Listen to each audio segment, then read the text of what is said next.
Welcome to Book Banter with me, your host, Diane Burkhart. I hope you will join me every Wednesday as we explore all things to do with, well, books. Let's get on with our show today. Hello, my happy people. Today is October 23rd, 2024, and I am still exhausted from our trip to the Frankfurter Book Messe this year. It was absolutely amazing. I'm not going to get into it right now. Stick around to the very end of today's podcast. I'm going to tell you what's coming up in regards to our trip to the largest publishing convention in the world. It was fantastic, and you're going to want to hear this. But for right now, let's just get straight to our interview because we have got a great one for you today. Now, I do have to mention that there are a few trigger warnings here. We do have a discussion about the events of the Holocaust, and there is a 2-word combo that has been bleeped out that has to do with a very specific kind of assault.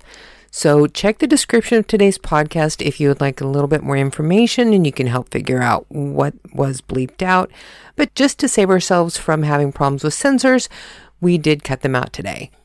But now we're going to be talking to a fantastic author who turned the genre of memoir writing on its head.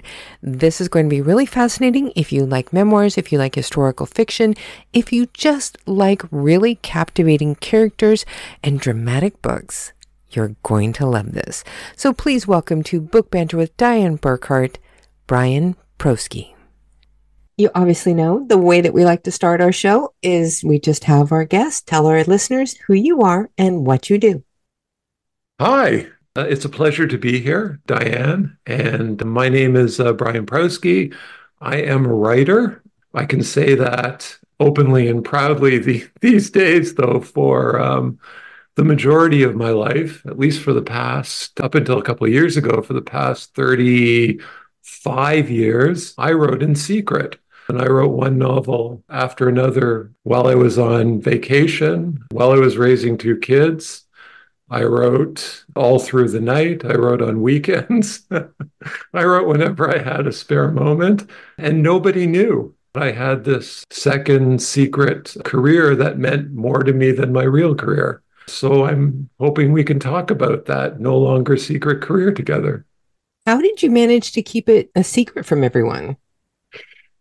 Well, I didn't really want it to be a secret. But, I think what I was waiting for, I was waiting to get my books published before I sort of made a grand pronouncement about the fact that I was spending all this time writing. But it never happened. I mean, it came close to happening. In my early 30s, I sent my book, my first book, which was called Auden Triller is a Killer. I sent it to an agent at Levine Greenberg in New York, which is one of the largest literary agencies. I think it might be in the world, one of the largest in the world, certainly in the States, certainly bigger than anyone in Canada, I think. And I sent it to an agent, and I received a response like 2 days later. Oh, wow. And she said to me, she goes, "I'm reading your book and I'm loving it." And I thought, wow, that's great. And then a few days after that, she sent me a contract. I signed it. And we had our first phone conversation. And she said to me, I love this book. This book is profound. You have something to say. I'd love to publish it. You need to take 50 pages out of this book because it's a bit epic-y, I think was the word she used. And I know what I'm doing. And I said to her, what's your reason for wanting me to take 50 pages out of this book? And she really couldn't come up with a reason except that she knew better than me. And it felt like to remove 50 pages would have felt like removing a limb, which I think a lot of authors feel when they've written their first book or something like that. And so I said, no, there are a lot of books that are much longer than this book, and this is the way it is. And I think she basically told me, okay, listen, go away. I'm no longer interested in you. Yeah. Yeah, I mean, you're way too much trouble than you're worth. I was about to do you the biggest favor of your life. And ironically, about a year later, I was reading a biography of Ernest Hemingway. And his first book, which I think was A Movable Feast, he Hmm. sent it to F. Scott Fitzgerald or something. And Fitzgerald said to him, "It's a good book, but it seems to start like 50 pages into the book. So you should probably just get rid of the first 50 pages or something." And Hemingway goes, "Yeah, sure, whatever you need to do. I just want it published." Oh, wow. Yeah. And I was thinking, what have I done? But I just thought, okay, well, that was easy. I found someone who was willing to be my agent like immediately. So you know what? I'm just going to keep writing books because my plan is to retire early. And unlike everyone who says, okay, when I retire, I'm going to write a book, I'm just going to keep writing them. Hmm. And then eventually I'll find a publisher when I retire. But I prefer the writing part to anything else. And then I ended up writing 4 novels, a book of short stories, a book of poetry, and did find a publisher shortly after I retired. So it worked out okay, I think. Now, did your regular day job have anything to do with writing? Was it comparable at all? So during long, boring meetings, I found I could write poetry. That was helpful. And I worked in the social service sector for 30 something years, child welfare more specifically. So it's pretty tense. Yeah. In many ways, it was a serious job, and I kind of rose up and I ended up running organizations and things like that. And so I had I guess you would call it a big job, fairly important job within whatever community I was working in. But I did manage in my first book. There is an entire, like Auden's entire career is a parody of the social services here in Canada. So what did it have to do with my writing? Well, it gave me some fodder uh, Hmm. to use to parody basically the different ministries within the government in Canada. And it did give me the odd gap within meetings and between meetings to do some writing. So that's about all it did for my writing. Otherwise, it was just a massive inconvenience and an impediment. Did you choose to retire early to become an author, or did you become an author because you retired early? I mean, it's So kind of like a chicken and the egg kind of thing. yeah, no, you're absolutely right. No, by that time, I had been writing for 35 or 40 years, but I did retire early so that I could write full time. That was my plan. Otherwise, I probably would have stuck around for a couple more years. It would have been more favorable to my pension. Yeah. But again, when the life you imagined for yourself begins sort of receding over the horizon and you Hmm. start getting older, money becomes a secondary priority in your life. And I wish I did have the courage in my 20s to have just said, okay, all of these sort of comforts that come along with working every day. I wish I had chosen not to make those a priority, but to make writing a bigger priority in my life. But I didn't. Well, and it's a little bit harder because you had said that you had raised two children. It's harder when you have other people to consider as well. Right.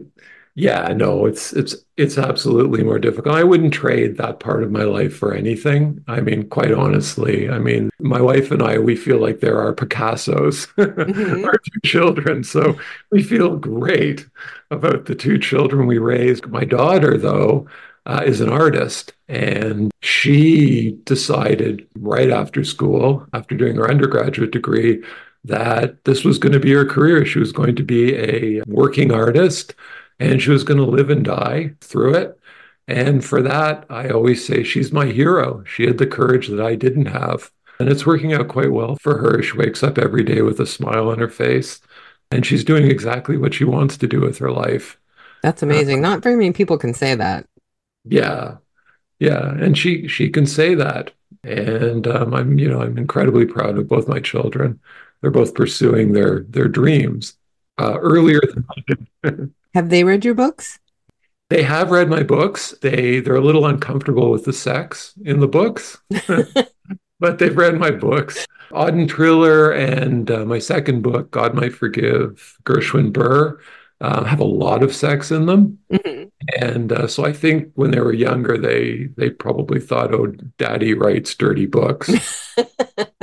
But as they've gotten older, They've become more open to the fact that the sex isn't gratuitous, that it adds to the development of the characters and the plots and stuff like that. So that's nice. Well, it's a part of human relations. That's right. Yeah. Although the last book I wrote, my most recent book, there's an entirely different side of sexuality, which is a more evil side. So that was quite different. But anyways, you're right. It's a part of human relations, and I think they still maybe it causes some discomfort, but they're completely fine with it. Well, I think in general, anybody doesn't want to think about that in regards to their parents, No, It's it's just yucky. Yeah, absolutely. So now, what was the first book that you ended up getting published? Well, it should have been Auden Triller is a Hmm. killer, but I've already told you I ruined that. So when I signed with Next Chapter, my current publisher, they signed me to all the books I'd previously written and one additional book, which is my book Uriel through Eleanor. And they put out an experimental novel I had written first called Healing Brine Essayantes, where each chapter is a single sentence. And it's about someone who falls off his balcony and suffers some brain damage. Incidentally, the main character's name is Brian Prousky in that book. And he lives entirely apart from society and follows all of these bizarre rituals every day and then gets chased out of his flat or apartment by a large red butterfly that tortures him. And it's an entirely, in many ways, inaccessible book, except if you may, perhaps if you're in university or university student and you want to read something that will require, a fairly strenuous effort, but that was published first. And then Gershwin Burr was published second, and then Auden Triller. I would have ordered things differently, but, the publisher did what they thought was best. The last book that you had come out was the Yeah. Uriel through Eleanor. Yes. So So that's the what? last book I wrote. Yeah. So why don't you Yeah. tell us a little bit about that one? Because this one is so interesting. Yeah, so I read a number of memoirs in my life, and it seemed like a genre that was pretty static. People sat down largely near the end of their lives, unless they were celebrities or people where some sort of monumental event Hmm. defined their entire lives. And they sat down and they wrote about it. They wrote about it in a rather linear way. But I thought it was a fairly static genre, and I wondered what would it be like if you had someone who had an extraordinary, remarkable life sit down to write his memoir, in this case, Uriel, and the person that he's dictating it to is actually competing with him with her own memoir. And he's unaware that the two of them share a fairly profound connection that goes back, decades, 50, 60 years when he liberated a concentration camp. And she's very eager to insert her story into his. And it turns out that, in fact, because she holds the computer or the keyboard, she's really in charge. And it's really her memoir that you're reading, not his. And that just sort of gradually becomes apparent while you're reading the book. And I thought, wow, that would be a kind of genre bending type of book to Hmm. write. And I also wanted to tackle a big, important subject as well, like I hope I do with all of my books. So taking on the Holocaust was something I was keen to write about for different reasons. Not the least of which is because today we seem to have blurred concepts about good and evil. Uh, Hmm. and good and evil for that generation, for the silent generation or the great generation, or call them what you will, they were pretty black and white in what they thought was good and what they thought was evil. So it was interesting from that perspective as well for me to write it. Well, and I think it's important that people keep discussing the Holocaust because there's so many people that deny it ever happened. It Right. needs to be kept in discussions so that that kind of thing does not happen again. People need to keep talking about it. And one of the things that was really great about whenever I moved here to Germany was part of my immigration process is to take a German history class from a school that's approved by the government. And they teach you about this because most here want people to know This is our dark history. We don't want to forget it. We don't want it to happen again. Yeah. Germany's fairly unique in that way. There are so many governments around the world are right now actively suppressing that part of their history. But Germany's been very unique in that way. But again, I don't think we've gone far enough in talking about Mm-hmm. any genocides that have occurred. And this book speaks to, like, I guess, another sort of aspect of the Holocaust. It deals with a fairly prolonged, horrific assault that took place. Mm-hmm. And that is rarely spoken of. Yeah. And when I was reading about that, there were lots of different reasons for that. A lot of prominent Jewish academics talked about how speaking about sexual assaults that took place during the Holocaust may detract from the bigger tragedy of the Holocaust, which was, of course, the massive genocide of Jews. Mm-hmm. So for me, that also became an important aspect of the writing of this book. The characters that you put together, what brought them about? What was the inspiration for these two main characters? Well, in many ways, they're similar to most of the characters I write. They never quite fit in to society in general. I've never felt like I've quite fit in anywhere. I mean, like I said, I led basically two lives, one a secret life for Mm-hmm. almost 30 years. Yeah. Like a writer. So in many ways, they're very similar to characters I've written before. They have these big secret lives and these big secrets that they kind of grapple with that come leaking out in all sorts of uncomfortable ways during their lives. And they've resulted in them doing things to work around those secrets, and they're just their day-to-day functioning. I love the dialogue that you have going back and forth between these two main characters. It seems very Yeah. real, very believable that this is, two people having a conversation, the way that they go back and forth. Whenever you're working out these kinds of conversations, do you ever actually sit there and speak them out loud? Because basically, I'm just trying to find out if I'm the only nut who does this. Yes. Yeah, I do. I do speak them out loud. I mean, for me, this is like bickering is high art. This is what I Mhm. was trying to get at in this book. And so yes, I did read them out loud a lot. I read them to my wife a lot because Eleanor interrupts frequently during Mhm. this book. So I wanted the reader to feel Uriel's irritation, on a visceral level, to really feel that. I mean, this poor guy just can't get going. He basically grew up in the 40s or 50s. So his worldview is certainly going to be different than Eleanor's, who's, really with it. And she lives both in the past, but she's also a person of the present much more than he is. So she's correcting him every step of the way. And it's horribly aggravating. But I did look at their bickering as a kind of symphony that I was directing. Mhm. Uh, Throughout this book. And yes, I did read the chapters out loud. And for as much bickering as there is in this book, I took out probably 30 or 40 pages of more bickering. Oh, wow. Yeah. Even I thought, okay, I'm really going to try people's patience. It does get a bit less. I mean, they do come to an understanding probably about halfway through the book.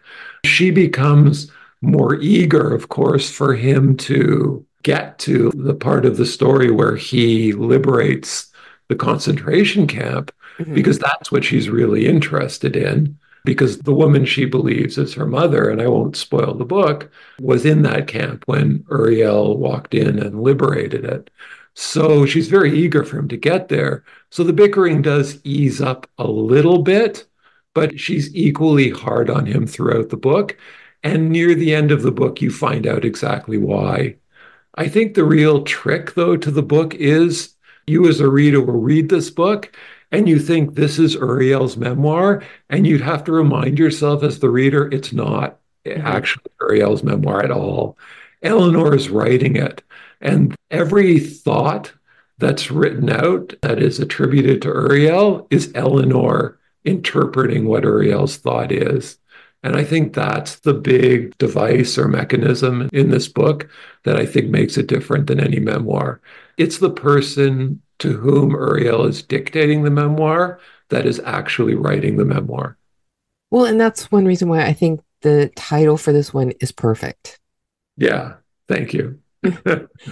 And the back and forth that you have in those conversations, it gives you like, and this is going to sound bad, but it gives you a sense of anxiety. But I mean that in a complimentary way, that you actually feel that you are in that situation with them and you're feeling that tension that is building up through these conflicts that they keep having. Writing this memoir, it just keeps building as you're going along. And I love that because it's through the dialogue that you're actually starting to be pulled into these emotions and just waiting for that climax to finally hit.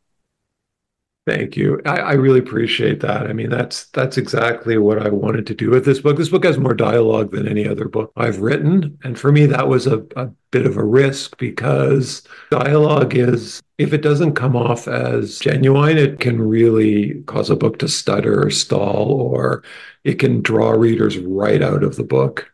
So it does drive the story, the dialogue between them. And yes, there is a purposeful anxiety that's being built into the book. I feel that it has an atmosphere of impending doom, I would Mm-hmm. say. And it becomes more and more apparent as the book goes on. And then in the second part of the novel, when it's realized, I think it makes the first part make even more sense. It builds more continuity between the two parts of the book. So, how would you actually categorize this? Yeah. How do you categorize it? I don't Yeah. know. But for me, it's almost more fictional history than historical fiction in many ways. I Mm-hmm. mean, I've taken a lot of liberties in the first half of the book. I mean, I really make fun of the Canadian Army. Well, and I love the author's note that you put at the beginning of this. What prompted you to add that in? Well, I just didn't want there to be any confusion about this.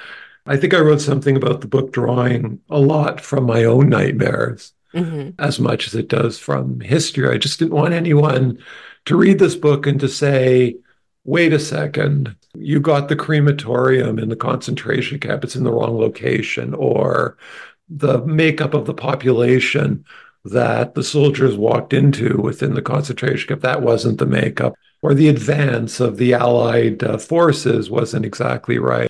Those parts weren't as important to me as the message I was trying to get across in writing this book, or to write beautiful sentences, which is my primary goal in writing everything.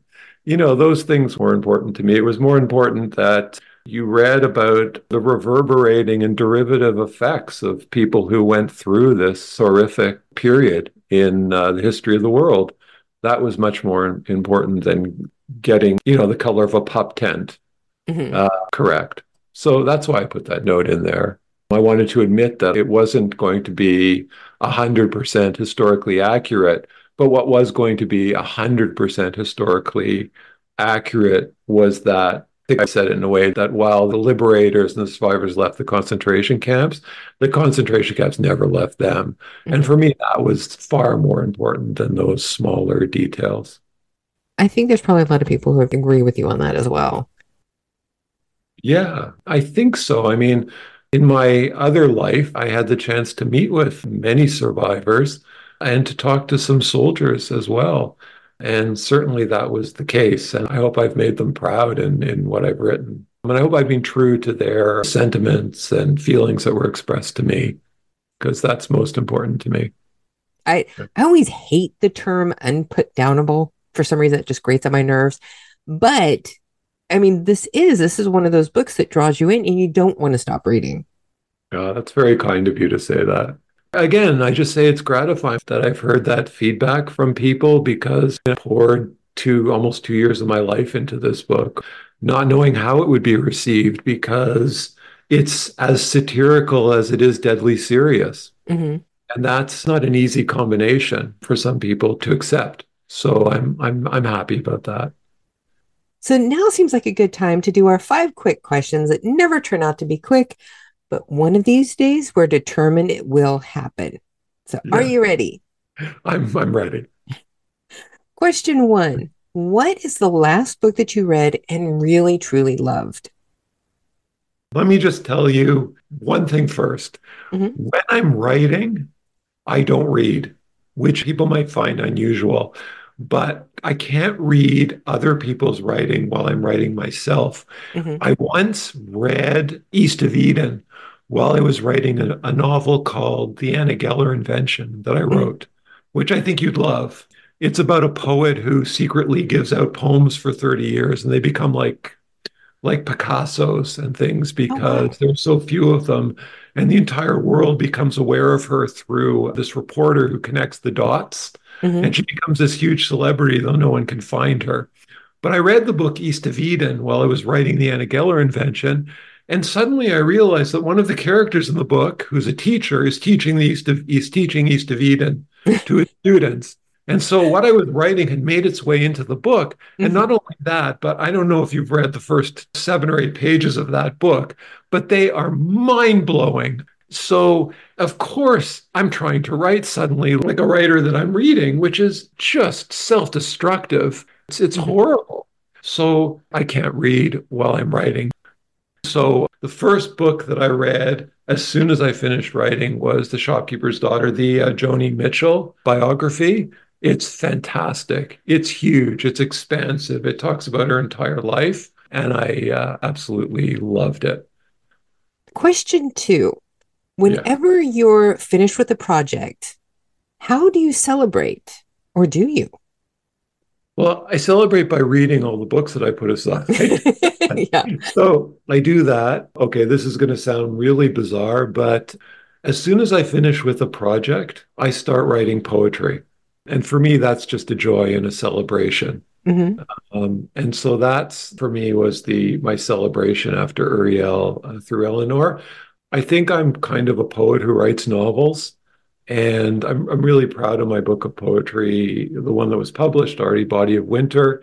And the most recent book of poetry I write is called Bending in the Direction of Her Sentences. And I just sent it into my publisher a little while ago. So hopefully that'll come out soon. And the other thing I do is I just start seeing people in the world again because Yeah. when I'm writing, I am spending 6 to 8 hours a day. And there are times when I'll go into my office like at 8 or 9 o'clock in the morning, and at like 6 or 7 o'clock, I'll hear my wife's voice saying, "You need to get out of there. Like go outside, do anything." Yeah. So it's just, again, it's just reconnecting with people, reconnecting with the world. Again, it's just those reconnections. Question three. Do you listen to music while you write? When I write poetry, I can listen to music. In fact, you know what? I believe that when I write poetry, you could set off bombs next to my house, next to me, and it Hmm. won't make a difference. I can write. But Hmm. when I'm writing short stories or novels, I have to have almost quiet and it can be classical music. But if there's another voice in the room with me while I'm writing a novel, that voice is my enemy. That voice is going to make its way into my book somehow. Yeah. And I can't compete. But poetry, for some reason, I can write anywhere. Question four. Yeah. Do you have a hidden talent that has absolutely nothing to do with writing? I believe I do have a talent, but unfortunately, I think it does have something to do with writing. I think I've alluded to it before. I have a weirdly superhuman, obsessive quality to my life or to my pursuits or my endeavors that is a kind of wonder to people around me. I'll give you an example. When COVID vaccines first came out, we all thought, oh, the pandemic's over because we all got our first vaccine. Hmm. But, anyways, there were no appointments to be had, but I was going to get an appointment for myself, my kids, my wife. So, for 4 days, day and night, I just refreshed my screen and stayed up all night until all four of us had appointments to get our vaccines, even though there were none to be had. Same goes for if a concert sold out. The same goes for anything with writing as well. I will see something single mindedly through to its conclusion. I mean, I'll forego everything else in my life to do that.